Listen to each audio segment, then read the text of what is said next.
Selamat pagi, kita ketemu lagi dan tentunya kita tidak pernah bosan untuk belajar firman Tuhan. Puji Tuhan Bapak Ibu Saudara sekalian, mari saya ajak kita berdoa bersama-sama.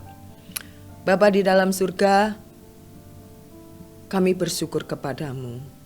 Tiada kata yang bisa kami rangkaikan untuk kami mengungkapkan rasa terima kasih dan syukur kami kepada Tuhan. Terima kasih Tuhan, Kau sudah menjaga dalam peristirahatan kami, Kau sudah membangunkan kami dengan tidak kekurangan sesuatu apapun. Dan kami bersyukur kepada Engkau Tuhan. Terima kasih, di dalam nama Tuhan Yesus kami sudah berdoa dan menyerahkan proses pembelajaran kami pada pagi hari ini ke dalam tangan Tuhan. Haleluya, amin. Puji Tuhan Bapak Ibu Saudara sekalian, pada pagi hari ini bacaan kita terambil di dalam kitab Injil Lukas. Injil Lukas 10 ayat yang ke 36 sampai 37. Injil Lukas 10 36 sampai ke 37, dan saya akan memberikan judul yaitu Saya menjadi sama seperti siapa? Haleluya. Ya. Bapak Ibu Saudara sekalian dikasihi oleh Tuhan, dari perikopnya kita sudah bisa menebak bahwa renungan kita pada pagi hari ini bicara tentang orang Samaria yang murah hati. Ya, sepintas kita pasti sudah menebak jalan cerita firman Tuhan pada pagi hari ini. Ya, di mana orang Samaria ini telah menolong orang yang mengalami perampokan itu. Ya. Lalu ada di sini kalimat yang kita bersama-sama menjadi pembelajaran kita. Ayat yang ke-25 begini. Pada suatu kali berdirilah seorang ahli Taurat untuk mencobai Yesus. Katanya, "Guru, apa yang harus kuperbuat untuk memperoleh hidup yang kekal?" Jawab Yesus kepadanya, "Apa yang tertulis dalam hukum Taurat? Apa yang kau baca di sana?" Jawab orang itu. Ya, maksudnya jawab ahli Taurat itu.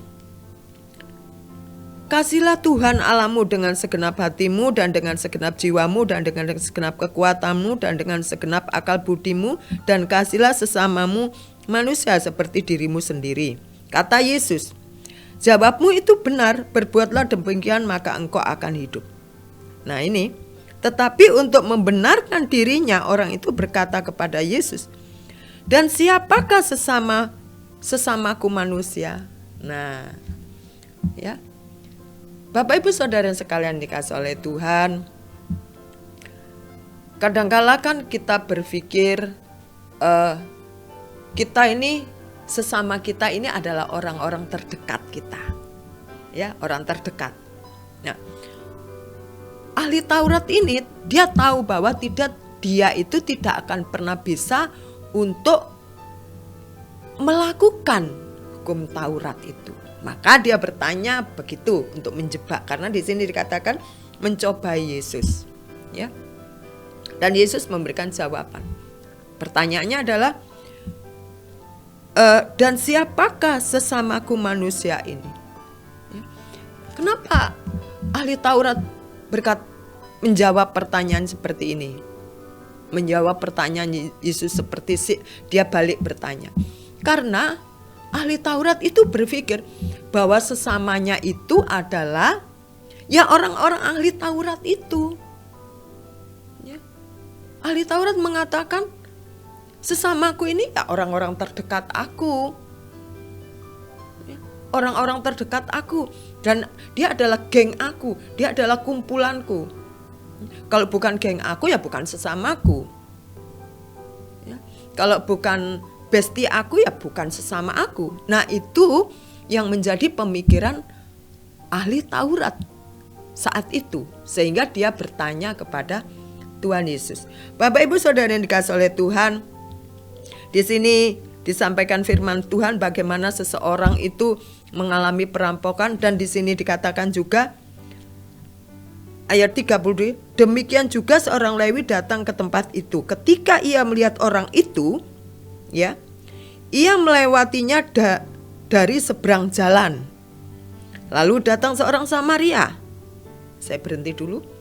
Orang Lewi, harusnya orang Lewi ini menolong orang yang sedang mengalami perampokan. Benar kan? Harusnya, karena dia juga adalah bagian dari imam. Tapi tidak yang dilakukan. Dia berjalan di seberang.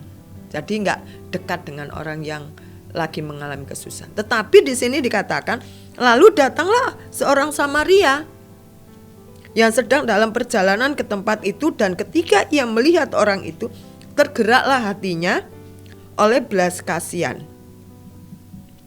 Lalu ia pergi kepadanya, membalut luka-lukanya, sesudah ia menyiraminya dengan minyak dan anggur, kemudian ia menaikkan orang itu ke keledai, ya, lalu dibawa ke penginapan orang Samaria. Orang Samaria dengan orang Yahudi itu kan mereka berseberangan, tidak akur, ya, tidak akur. Jadi ngapain? Buat apa orang Samaria menolong orang yang sedang mengalami perampokan itu? Tetapi yang kita pelajari adalah, yang kita lihat, ya, orang Samaria ini tidak mempunyai pola pikir atau pemahaman, konotasi bahwa sesamaku ini adalah ya orang Samaria saja, no reckon you, ya, tidak. Kalau kamu bukan geng aku, kalau kamu bukan kelompok aku, kalau kamu bukan bestie aku nggak ada urusan dengan kamu. Masa bodoh? Tidak. Bapak Ibu Saudara yang dikasihi oleh Tuhan, yang dilakukan oleh orang Samaria ini mencelikkan kita, mengingatkan kita, ya, untuk kita menganggap sesama kita, untuk menganggap dia itu sahabat kita, teman dekat kita, sohib kita, bestie kita. Tidak harus mereka itu satu level dengan kita.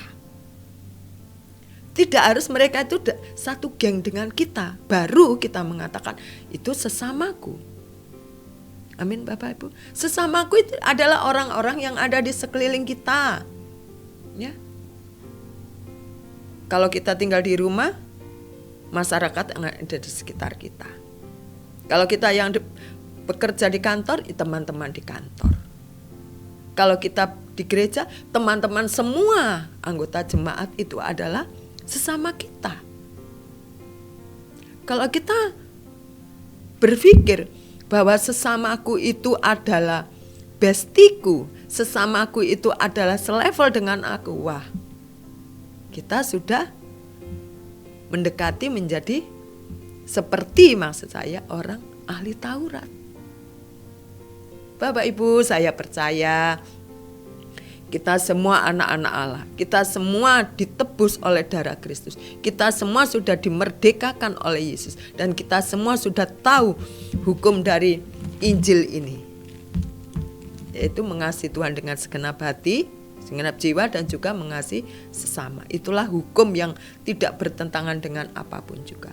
Dan pada pagi hari ini kita mengingatkan, siapa yang ada di sekeliling kita, di gereja, di tengah-tengah masyarakat kita, siapapun dia, apapun dia kondisinya, ya, secara intelek, secara ekonomi, bagaimanapun kondisi, mereka adalah sesama kita. Dan kita wajib mempunyai belas kasih kepada mereka. Bapak Ibu Saudara yang dikasihi oleh Tuhan, kita diselamatkan itu anugerah, dan itu belas kasih Tuhan yang diberikan kepada kita. Amin Bapak Ibu. Belas kasih Tuhan itu selalu tersedia untuk kita, dan hendaknya kita juga berbelas kasihan, mengalirkan belas kasih Tuhan kepada siapapun tanpa kita pandang dia. Oh, kalau dia nggak cocok, nggak usah belas kasihan. Dia nggak cocok dengan aku. Dia adalah seteruku, dia adalah musuhku. Dia yang suka jealous dengan aku. Tidak, saya percaya jemaat JSS adalah jemaat yang bertumbuh dalam pengenalan firman Tuhan. Kalau bertumbuh dalam pengenalan Tuhan adalah murid-murid Kristus, dan saya percaya kita akan melakukan seperti apa yang Tuhan perintahkan kepada kita semua. Puji Tuhan Bapak Ibu Saudara sekalian, pada pagi hari ini yang kita pelajari adalah mari kita memberikan belas kasih kepada siapapun, apapun kondisi orang itu, dan kapanpun belas kasih itu harus diberikan, harus dicurahkan. Kita harus alirkan belas kasih itu. Karena itu datangnya dari Tuhan. Karena sesungguhnya kita ini bukan orang yang murah hati.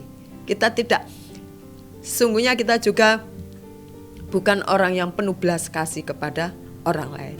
Kita adalah orang yang tidak baik. Tapi kalau sampai saat ini kita mempunyai belas kasih kepada orang, itu karena Yesus, bukan karena kita. Puji Tuhan. Puji Tuhan Bapak Ibu. Puji Tuhan, kita percaya kita mau kenakan belas kasih itu yang Tuhan perintahkan dalam kehidupan kita, dan kita alirkan kepada setiap yang kita temui supaya kita menjadi saluran berkat dan Tuhan dimuliakan lewat kehidupan kita. Puji Tuhan. Mari kita berdoa bersama-sama.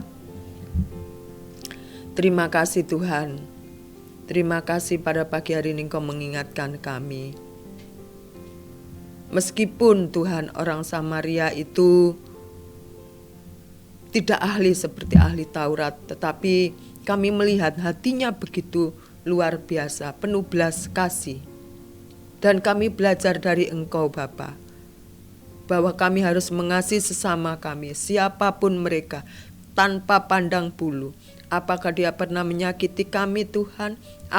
Apakah pernah dia buat jengkel kami Tuhan?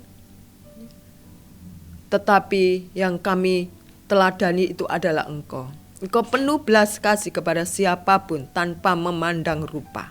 Dan kami ingin belajar, kami ingin seperti Engkau punya hati yang penuh belas kasih. Terima kasih Tuhan, inilah doa kami dan harapan kami di tahun 2023, kami mempunyai karakter seperti Engkau. Di dalam nama Tuhan Yesus, haleluya, amin. Puji Tuhan, bersama Yesus kita mau melakukan hal yang mulia baginya. Amin, haleluya.